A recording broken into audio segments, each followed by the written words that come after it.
Hello, World Civ 106.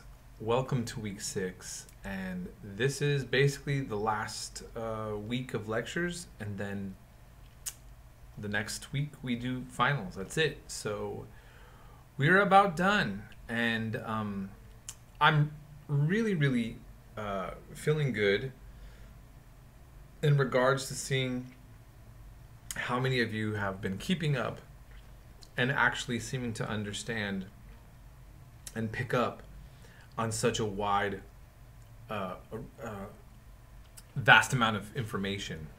And I was really happy with the discussion on communism, because you all seem to understand what was at stake, and most of you had nuance.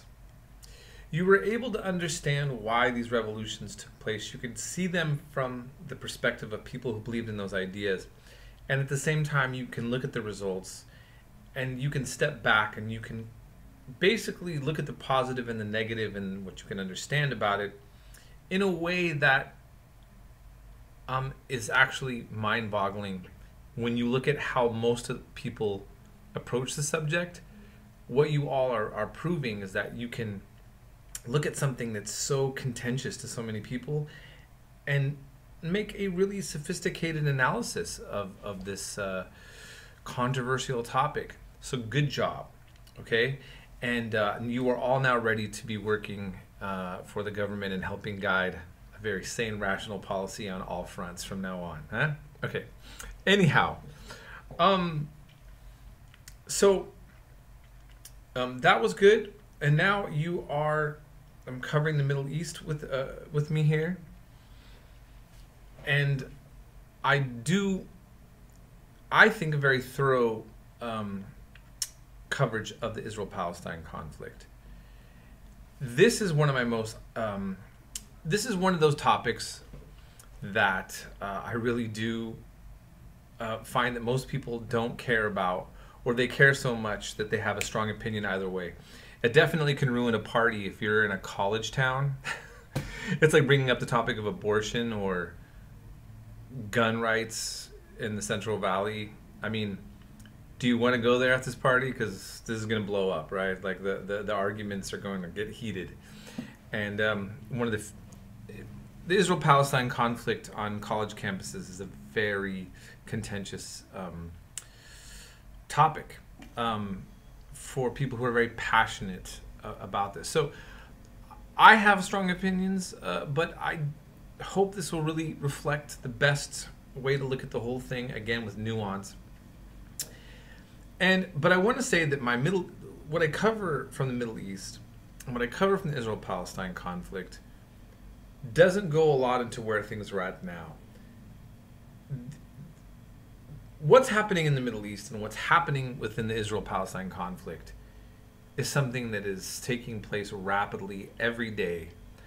And ultimately, my lectures leave us off more or less in the Obama years and not as much up to speed with Trump as I would like. Now, why I didn't work too hard to fix that or give you more updates, I have one on Iran. And it's basically because this was a cram course, and what's important to me is you get the history and the background up to a certain point, that then you are able to start engaging with everything that's going on currently. And so just keep in mind that that Israel is going more and more right-wing, far right. I mean, Netanyahu just made a coalition with a very fringe, radical right group called Jewish Power. And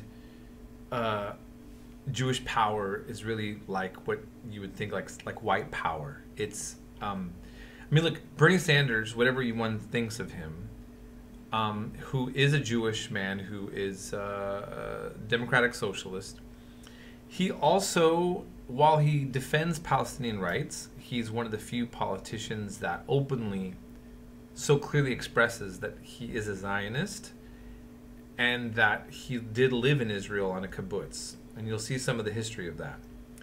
But But Bernie Sanders at this point calls the Netanyahu government racist. And I'll let you decide if you want to research on that, whether you think that that's true or not, or the direction of where Israel's going. But it is a fact that they're going very, very far to the right politically.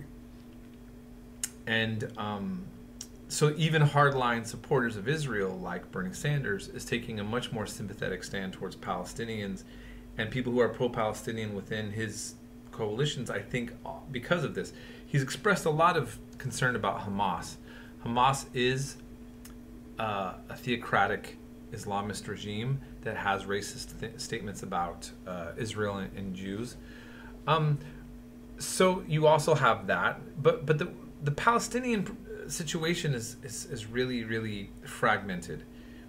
Hamas ended up being ruling in Gaza, the PLO, which is secular, in the West Bank. So they're split. They're settlers taking over more and more land in the West Bank, and Gaza has been strangled in a siege, kind of like an army surrounding a castle for the whole entire land of Gaza. And so it's a complex situation, and something I don't talk about too much as much at the end is that Israel and Saudi Arabia are actually working closer together than ever before, and they are the ones that really are anti-Iran and have been pushing since Obama, the U.S. government, to take a more hardline position against Iran. Trump has bought into that, and his regime, or his advisors, should I say? I want to say like regime, but and so some people consider that positive, others consider that a disaster. In any case, that's what the major shift is. Trump has given billions of military aid to Saudi Arabia, so he seems to be more pro-Saudi Arabia even than Obama. And I have a video really condemning Obama's relationship, or some talking about the war crimes in Yemen. Trump has, he made his what some call a Muslim ban on people from Islamic countries coming in to try to deal with the question of Islamic terrorism, which is very controversial, so I don't really go into that. What's interesting is you should note that he did not include Saudi Arabia on the list, even though Saudi Arabia had the most hijackers commit the crimes of 9/11. Again, it wasn't the government who sponsored that, to be fair.